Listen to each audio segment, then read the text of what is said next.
Attention all devoted Dallas Cowboys fans. Big developments are unfolding in the NFC East, and they could reshape the entire landscape. What's happening now may directly influence the Cowboys' pursuit of another championship. A major power shift seems to be underway, one that could leave a division rival struggling for seasons to come. We've got the inside scoop right here. But before we get into the details, if you're a true Dallas Cowboys supporter, make sure to subscribe and fuel your passion even more. Join our growing community. Let's push together to reach 8,000 subscribers. Share this with your friends and every fellow Cowboys fan out there. Now let's dive straight into the news. If you've been keeping up with the Cowboys this season, you know things haven't exactly gone smoothly. It's been a rocky road, especially on the defensive front. The Cowboys recently endured their third loss of the season, a particularly painful one, as it came at the hands of the Carolina Panthers. But what's really drawing attention isn't just the defeat itself, it's the alarming performance of the defense. We're talking about a unit that currently sits near the bottom of the league in several key statistical categories. That's a tough reality to accept for a franchise that has always taken pride in its strong defensive heritage. Yet the truth is impossible to ignore. This defense needs immediate intervention, and time is running out.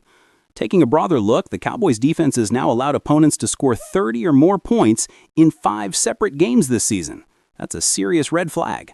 Historically, Dallas has been known for fielding a disciplined, hard-hitting defense capable of standing firm against any offense.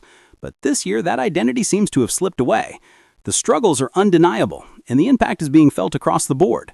For fans, the frustration is real. We all want to see our team back in dominant form, not barely scraping by with close wins or suffering crushing losses. The big question everyone's asking is, what's gone wrong and how can it be fixed? A major point of concern centers on defensive coordinator Matt Eberflus. His job security has become a hot topic recently, and understandably so. The Cowboys have never dismissed a defensive coordinator midway through a season, but this could be the year that changes. Ultimately, a defense reflects its leadership, and if the outcomes don't improve soon, change may be unavoidable. Dallas has previously parted ways with coaches like Mike Nolan and Mike Zimmer after only one season, and Eberflus could easily be next if results continue to falter. While the organization might resist making such a drastic move mid-season, sources suggest that serious discussions about potential off-season adjustments are already happening behind the scenes. The Cowboys are reportedly examining potential replacements for their defensive coordinator, with several names already surfacing as possible contenders. Among them, one candidate stands out as particularly compelling: a familiar face with deep ties to Dallas, a proven record of developing elite secondary talent, and an understanding of the team's culture.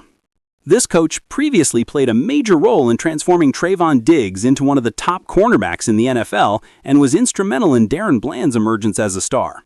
He first joined the Cowboys organization in 2020 as the secondary coach, and within just a couple of seasons, Diggs was performing at an exceptional level, creating turnovers, locking down top receivers, and becoming a true defensive cornerstone. When Bland was drafted in 2022, few expected him to become a household name. Yet, by 2023, he was breaking league records for the most pick-sixes in a single season. That kind of development speaks volumes about the quality of coaching behind the scenes. Currently, both Diggs and Bland are having difficulty adjusting to Matt Eberflus's zone-heavy defensive approach, which relies less on man-to-man coverage. This is precisely where the former coach's expertise could make a difference. Known for his mastery of man-to-man schemes, his return to Dallas might be exactly what the secondary needs to regain its aggressive, confident identity. Players who worked with him in the past often describe him as well-respected and popular in the locker room. Bringing him back could rejuvenate the defensive backfield, restoring the swagger and unity that once made the Cowboys secondary a feared group across the league. Without Micah Parsons consistently alleviating pressure up front, the defensive backs have been increasingly exposed, a problem every fan can see. The reintroduction of this coach could stabilize that situation and reignite the spark that's been missing. Switching focus to the linebacker core, the Cowboys have long been proud of their tradition at that position, but this season has revealed cracks in that foundation. Interestingly, another familiar name has resurfaced as a potential coach to rebuild that group, a former starting linebacker from the 1990s who helped lead Dallas to its first 2 Super Bowl victories. This iconic figure in Cowboys history has been gaining attention as a possible hire to reinvigorate the linebacker unit. Since hanging up his cleats in 2000, he spent years refining his coaching craft at multiple levels, from college programs like USC and UCLA to NFL teams such as the Seattle Seahawks and the Oakland Raiders. His most recent coaching role was with